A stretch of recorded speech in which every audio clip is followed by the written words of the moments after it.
Vous nous suivez à partir de Kinshasa. Merci de nous rejoindre pour vous informer.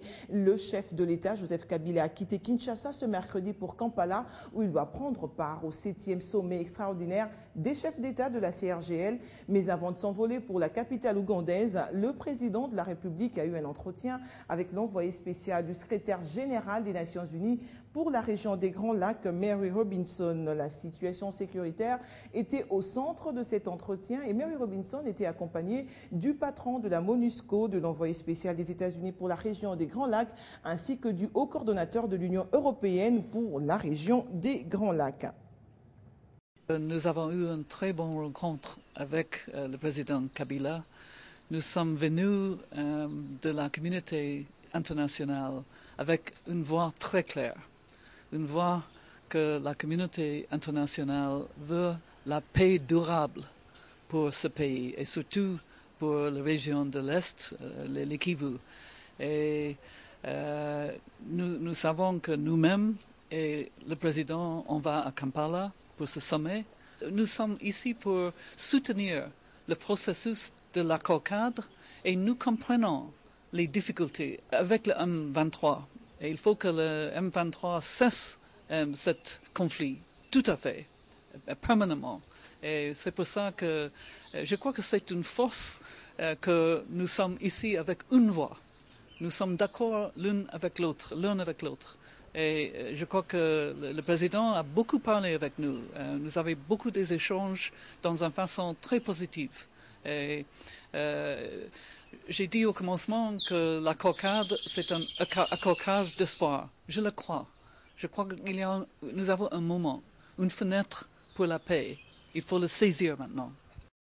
Mary Robinson a regagné Kinshasa après un séjour à Goma, vous le savez, et ce mercredi 4 septembre, l'envoyé de Ban Ki-moon s'est concerté avec le chef de l'exécutif congolais, Matata Ponyo. Au menu de leur échange, la question de l'heure qui tourne autour de l'agression rwandaise en République démocratique du Congo. Des pistes de solutions sont proposées et Mary Robinson continue sa tournée dans la région des Grands Lacs. Il faut quelquefois avoir un engagement militaire. C'est nécessaire pour protéger les gens. Primature, c'est la énième rencontre de l'émissaire de Ban Ki-moon avec le Premier ministre.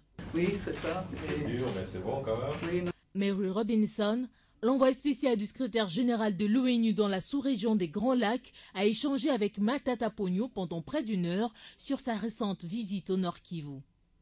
Déjà au sortir de cet échange, Robinson fait de signes à la presse. Nous avons parlé d'une voix, que la communauté internationale est engagée et que nous avons un message très simple. Il faut la paix durable pour ce pays et surtout pour l'Est de l'RDC. Et j'ai dit au Premier ministre que j'étais à Goma, ce que j'ai vu, que vraiment ça m'a beaucoup touché et que maintenant nous sommes ensemble pour avoir une voix au niveau international. C'est le message que vous allez apporter à Kampala. C'est le message à Kampala. Et puis nous allons ensemble à Goma. Et puis après ça, nous allons à Kigali pour parler très directement aux autorités à Rwanda. Elle doit vite partir. Occasion pour les journalistes de l'interroger sur l'agression rwandaise. Nous devons aller au président. Madame, condamnez-vous l'agression rwandaise à RDC, Je m'excuse, on va au condamnez-vous président. l'agression rwandaise à RDC, madame. Pardon. Et la réponse. Je suis désolé, mais on va au président. Un peu plus loin de la primature, au Palais du Peuple, Mary Robinson appelle à la poursuite des pourparlers de Kampala. Maintenant, je crois qu'il y a une fenêtre pour la paix. Et il faut le suivre, surtout demain au sommet à Kampala. Mary Robinson se rendra à Kampala pour prendre part au 7e sommet extraordinaire des chefs d'État et de gouvernement de la CIRGL.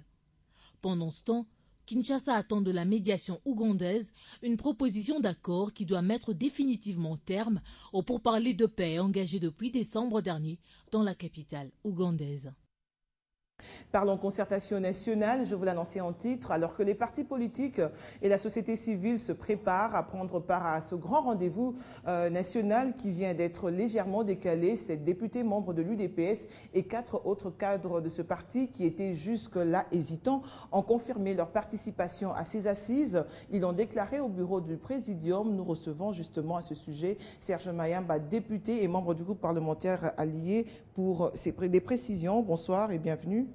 Bonsoir, merci. Première question, Serge Mayamba. Il y a quelque temps, vous boycottiez les concertations nationales. Vous aurez même voulu plutôt qu'on parle du dialogue national. Alors dites-nous pourquoi aujourd'hui ce revirement. Bien, merci beaucoup de l'invitation que vous m'avez lancée. Je voudrais préciser avant tout qu'il ne s'agit pas de revirement et qu'il n'y a pas lieu ici de me présenter comme appartenant à un groupe parlementaire, d'autant plus que la démarche que nous avons menée auprès du président du Sénat, qui est l'une des 2 personnalités en tête donc, dans l'organisation du forum politique à venir, tient au fait que nous sommes des députés nationaux membres d'un parti représenté au Parlement. Donc c'est donc à ce titre que nous les avons rencontrés et c'est à ce titre également que nous sommes invités aux concertations politiques à venir. Donc il n'y a pas ici un quelconque engagement à prendre au nom d'un groupe parlementaire. Donc c'est en tant que député élu UDPS que nous avons vu le président du Sénat. Alors, il court des informations que vous avez reçu quelques billets qui vous font changer d'avis. Qu'est-ce que vous en dites? Je suis de ceux qui pensent que le moment est arrivé pour les opposants congolais de s'assumer. Je crois que nous devons tout faire pour moraliser l'environnement politique de notre pays en faisant fonctionner nos institutions, en faisant en sorte que nos engagements se fondent sur la constance. Je crois que l'opposition politique a été très engagée dans la réclamation d'un dialogue politique. Nous avons eu à organiser des travaux à cet effet, des déclarations ont été faites et à ce jour, je suis de ceux qui pensent qu'il y a eu beaucoup d'avancées au regard de l'engagement de l'opposition politique. N'est-ce pas une trahison au niveau du parti politique? Non, je vais y arriver. J'ai dit que le moment était arrivé pour nous d'assumer notre choix. Je suis de ceux qui pensent que nous n'avons pas le droit de continuer à tromper le peuple. Nous savons aujourd'hui, et l'opinion le sait, que nous sommes en désaccord avec notre parti, nous qui avons accepté de participer à l'ordre institutionnel. Et je crois que l'UDPS, en tant que parti politique, a eu à se prononcer suffisamment sur notre position. Donc aujourd'hui, un député élu UDPS qui siège au Parlement ne peut pas trouver prétexte dans les choix qu'il opère dans ce qui constitue le fonctionnement ou les positionnements du parti. Il s'agit là tout simplement de l'irresponsabilité. Alors quant à l'autre volet du problème que vous venez de poser, vous savez, dans un environnement politique comme le nôtre, il est tout à fait normal que l'on croie que les choix politiques qu'on opère se fondent sur l'obtention de billets. Déjà que pour siéger, lorsque nous avons décidé de siéger, il y en a qui avaient même dit que ces élus avaient reçu de l'argent. Mais moi, je crois qu'aujourd'hui, je voudrais que les opposants se regardent dans les yeux et arrêtent de privilégier leurs intérêts personnels. Nous avons tous l'obligation de privilégier les intérêts du peuple. Alors, quel est le sens de votre démarche participative pour la réussite de ces assises? Justement, vous savez que nous avons été très engagés dans la réclamation du dialogue politique. Comme je l'ai dit, nous avons eu à faire des propositions pour faire avancer les choses. Nous avons même présenté des préalables dont bon nombre ont été pris en compte. C'est pour cette raison que nous avons estimé qu'étant donné que ce forum ne constitue qu'un cadre de discussion, je crois que lorsqu'on accepte de discuter, c'est qu'il y ait une valeur démocratique, on doit s'engager, quitte à s'abstenir de prendre des engagements allant dans le sens d'aliéner sa personnalité ou de trahir la foi politique que l'on a. C'est ça la manière dont on doit percevoir les rencontres ou même les négociations politiques. Merci Serge Mayamba d'avoir répondu à nos questions. C'est moi qui vous remercie. Et puis, autre chose, la réforme du secteur de la sécurité, la gestion des ressources en République démocratique du Congo. Tel est le thème du symposium organisé ce mercredi par l'ambassade des États-Unis en collaboration avec le Centre africain pour les études stratégiques. Objectif, établir un dialogue permanent entre la société civile et l'armée afin de réfléchir, mais aussi trouver des solutions face aux questions sécuritaires en RDC. l'armée, la police et le secteur de la justice. Ce sont les piliers même d'un gouvernement d'un pays, et sans ces éléments, il est difficile d'assurer une bonne sécurité globale. Des paroles pleines d'espoir, s'inscrivant même dans la vision du gouvernement pour la réforme du système sécuritaire en RDC qui passe par l'armée et la police.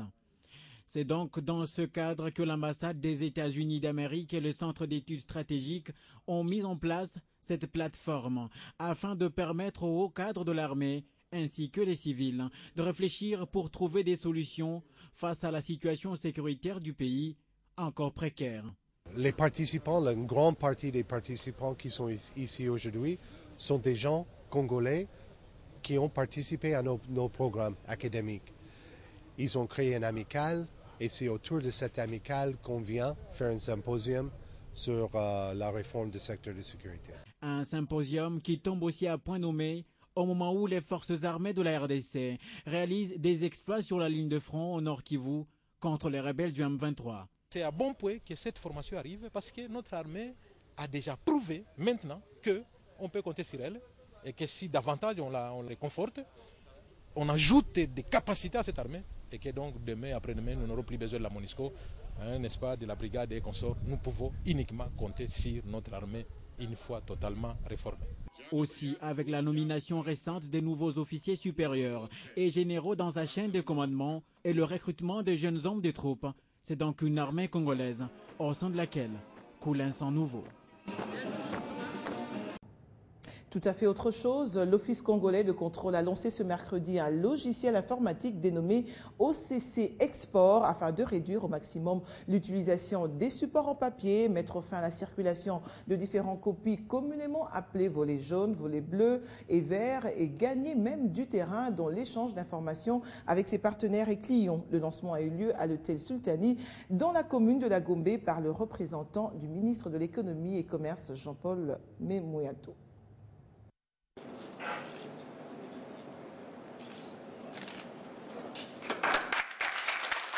La modernité qui conduit à l'émergence des entreprises n'est pas concevable sans recourir aux nouvelles technologies de l'information et de la communication.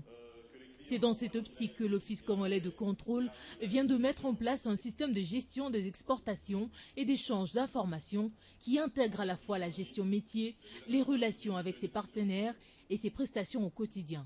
OCC Export, c'est la révolution de la modernité parce que nous voulons faciliter les opérations d'exportation. Nous ne voulons plus de tracasseries. Nous avons perdu énormément de temps dans les exportations à cause des formalités diverses. Mais cette fois-ci, avec OCC Export, nous pensons que l'opérateur économique va y trouver son compte. Ce nouveau système prend en charge l'intranet et l'extranet et l'Internet pour rendre plus fluide et efficiente la gestion métier à l'Office congolais de contrôle. Le portail OCC Export est une application qui a été mise en place pour permettre aux opérateurs économiques de suivre leurs dossiers en ligne, de savoir à quel niveau se situe leur requête d'inspection et éventuellement de numériser toutes les procédures des contrôles des exportations de l'OCC, l'archivage de données électroniques et pour éviter qu'il y ait des papiers qui circulent n'importe comment et qui chassent parfois les gens du bureau. Avec ce système, nous évitons les fraudes dès le départ parce que là, l'homme intervient peu. L'applicatif OCC Export vient répondre aux attentes de la Banque centrale du Congo qui a lancé l'applicatif ISIS DDR car convaincu des avantages économiques majeurs qu'apporte cet outil et sollicite donc l'empressement d'un chacun à son utilisation. Parlons emploi dans ce journal avec le programme national pour l'emploi des jeunes PROEN qui est résolument décidé à apporter son expertise dans l'encadrement de la jeunesse congolaise. C'est dans ce sens qu'il faut comprendre l'ouverture ce jour de la formation destinée aux jeunes entrepreneurs et leaders des associations des jeunes de la République démocratique du Congo sur l'élaboration des projets de développement. Objectif, concevoir des initiatives génératrices d'emploi. C'est dans cette salle de conférence de la paroisse Notre-Dame de Fatima, Archicomble, que s'est tenu ce premier rendez-vous entre les jeunes entrepreneurs et différents leaders des associations, venus nombreux répondre à l'appel du PROEN, Programme national pour l'emploi des jeunes. les faire bénéficier de toutes ces qualifications pouvant les permettre de concevoir un bon projet pour créer une PME pour l'association. Dès lors que ces projets arrivent, soit à la banque, que ces jeunes trouvent, ils constatent que leur projet a été accepté, au lieu que les projets, comme on le voit aujourd'hui, toutefois qu'ils envoient les projets sont jetés puisque c'est mal conçu. Cette formation destinée à renforcer les capacités de gestion des jeunes Congolais sur l'élaboration, les suivis, mais également l'évaluation des projets de développement à soumettre aux bailleurs de fonds, constitue une véritable opportunité chez les jeunes.